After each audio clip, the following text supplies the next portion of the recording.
At Life Changing Capital, we take a very data-driven approach to multifamily. Part of this comes from our Wall Street background, where we spent a lot of time understanding market dynamics by reading research reports and creating our own analysis. Hi, my name is Ryan, and today I'm going to walk you through a 115-page CoStar report in under 10 minutes.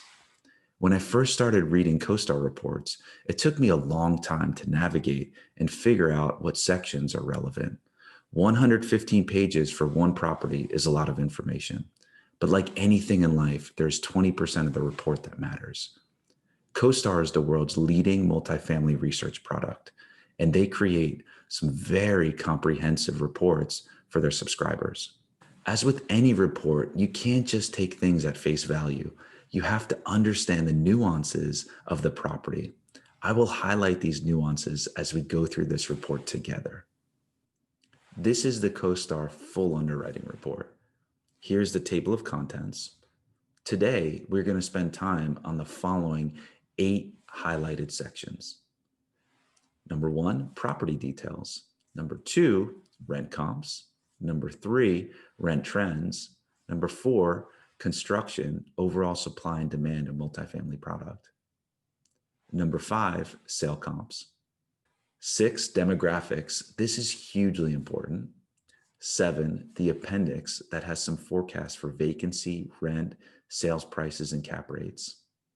And then lastly, 8, we will look at the multifamily submarket and market reports where they have a quantitative and qualitative overview of the submarket.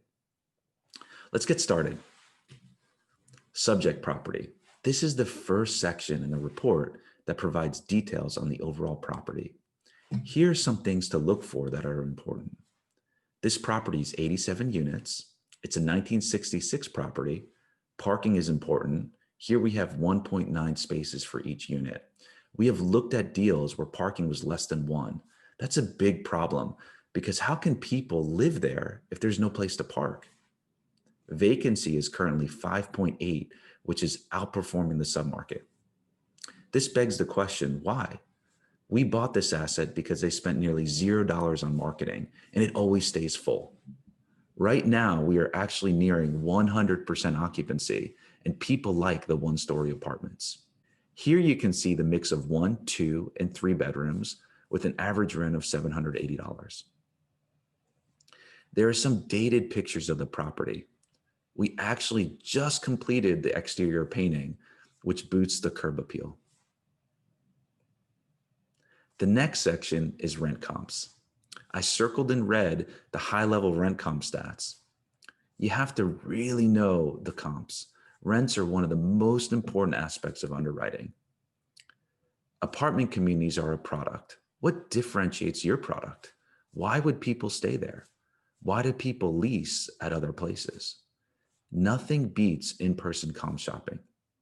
In our case, 80% of our product is one-story apartments.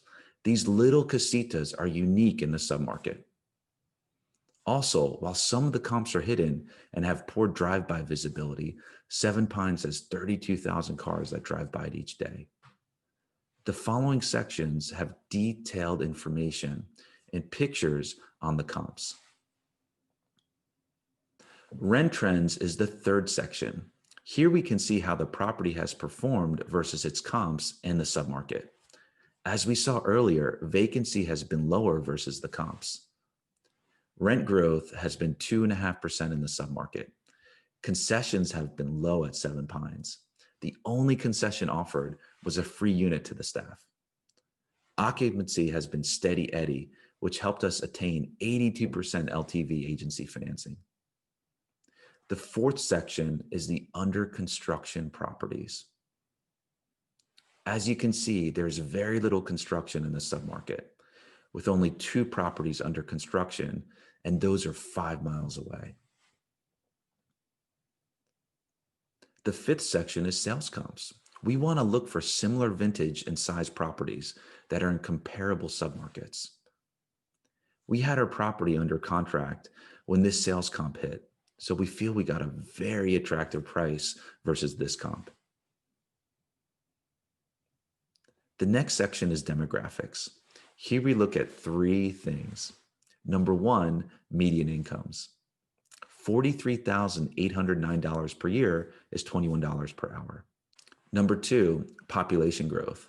A very experienced and well-known real estate professional told me that you can get a lot of things wrong in multifamily, but whatever you do, don't get population growth wrong.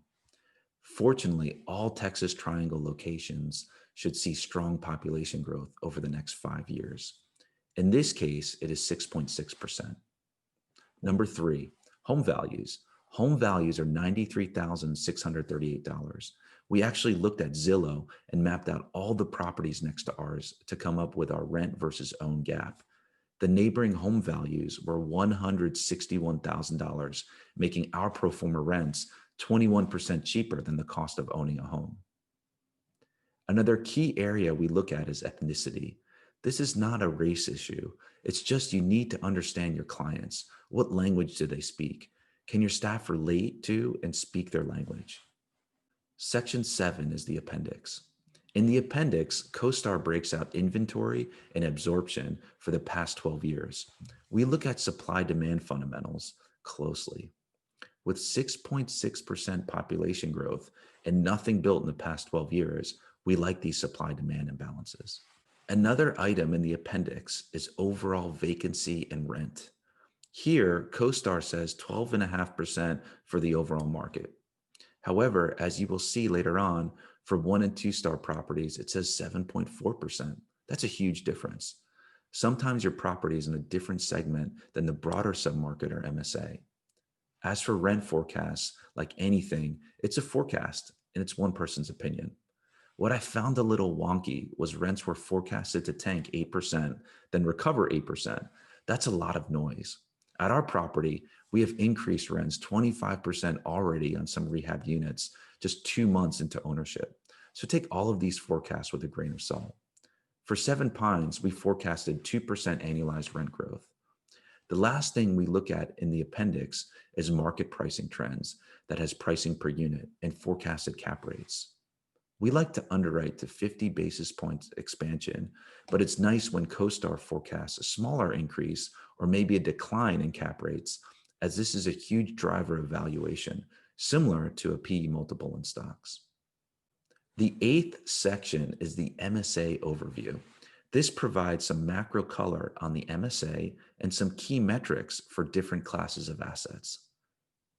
That's it. I hope you found that helpful. To check out more helpful articles, resources, and our podcast, Multifamily Rockstars, check out lifechangingcapital.com.